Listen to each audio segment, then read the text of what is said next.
નમસ્કાર, હું છું હિના અને આપ જોઈ રહ્યા છો ઇન્ડિયા ન્યૂઝ ગુજરાતનું ખાસ બુલેટિન આપણું ગુજરાત। તો સમાચારની શરૂઆત કરીશું અને વાત કરીશું વલસાડની। તો વાંસદાના કોંગ્રેસી ધારાસભ્ય અનંત પટેલ અને કોંગ્રેસ દ્વારા આજે વલસાડમાં ડીજીવીસીએલ કચેરી પર હલ્લાબોલ કાર્યક્રમ યોજાયો હતો। ડીજીવીસીએલમાં ફરજ બજાવતા એફઆરટી કર્મચારીઓના હકના મુદ્દે તેઓએ વલસાડ ડીજીવીસીએલ કચેરી પર રજૂઆતો કરી હતી। ડીજીવીસીએલમાં ફોલ્ટ વખતે થાંભલા પર ચડી અને ફોલ્ટ રિપેરિંગ કરતા એફઆરટી ટીમમાં યુવાઓને ભરતી કરવામાં આવી છે। આઉટસોર્સિંગના માધ્યમથી આ કામગીરી કરાવવામાં આવી રહી છે।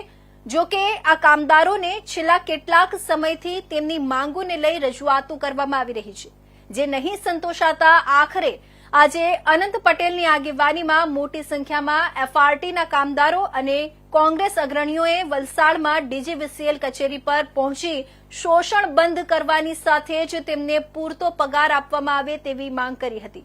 અનંત પટેલ અને કોંગ્રેસના આક્ષેપ મુજબ એફઆરટી કર્મીઓને 16,000 રૂપિયાની પગાર આપવાની વાત થઈ હતી, પરંતુ અત્યારે તેમને માત્ર 12,000નો જ પગાર આપવામાં આવી રહ્યો હોવાથી કર્મીઓનું શોષણ થતું હોય તેવા આક્ષેપો કર્યા હતા। સાથે જ થાંભલા પર ચડી અને ફોલ્ટ રિપેરિંગ કરવાની ફરજ બજાવતા હોવા છતાં તેમને જરૂરી સુરક્ષાના સાધનો ઉપલબ્ધ કરાવવામાં નહીં આવતા હોવાથી આ કર્મચારીઓએ જીવના જોખમે કામગીરી કરવી પડે છે તેવો પણ આક્ષેપ કર્યો હતો। લાંબા સમય સુધી અનંત પટેલ અને કોંગ્રેસ કાર્યકર્તાઓ સાથે એફઆરટીના કર્મચારીઓએ ડીજીવીસીએલ કચેરીની બહાર જ બેસી અને કોંગ્રેસ સૂત્રોચ્ચારો કર્યા હતા। જો આગામી સમયમાં આ કર્મીઓની માંગ સંતોષવામાં નહીં આવે અને પૂરતો પગાર ચૂકવવામાં નહીં આવે તો ટૂંક સમયમાં સમગ્ર દક્ષિણ ગુજરાતના વીજ કર્મીઓ સાથે સુરત ડીજીવીસીએલ કચેરી પર ફરી એક વખત હલ્લાબોલ કરી આંદોલન કરશે તેવી ચીમકી પણ ઉચ્ચારી હતી।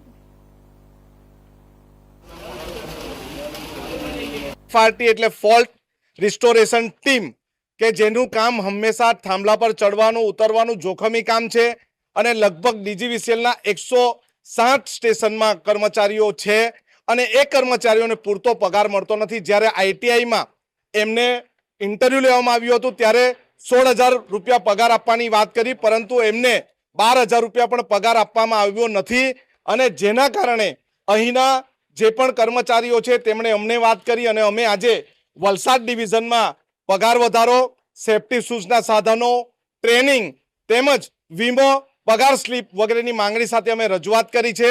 આવનારા દિવસમાં આખી રજૂઆત સાથે ફરી પાછા ડીજીવીસીએલની મુખ્ય શાખા એટલે કે મુખ્ય ઓફિસ પર સુરત જવાના છે।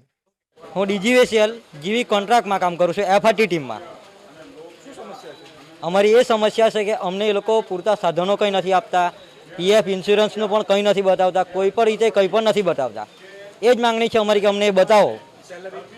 અમારી સેલેરી ઉપર અમને જ્યારે ઇન્ટરવ્યૂ લેવામાં આવ્યો હતો આઈટીઆઈમાં ત્યારે અમને 16,400 સેલેરી કહેવામાં આવી હતી ને અમને હાલમાં 11,000 થી 12,000 સેલેરી આપે છે। એ લોકો કામ એટલું જોખમી છે, માણસ થાંભલા પર ચડ્યો તો એમને મળતા 1 સેકન્ડની પણ વાર નથી લાગતી, કરંટ લાગ્યો તો।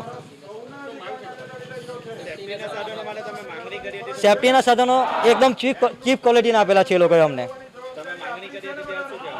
એમ જ કહેવામાં આવ્યું છે કે આવી જશે સાધનો સારી ક્વોલિટીના, પણ આપતા નથી એ લોકો। ને નવા માણસો જે આવ્યા છે અમારા પછી, અમે પહેલાં લાગેલા, અમારા પછી જે માણસો આવ્યા છે એમને સેફટીના સામાનો આપ્યા।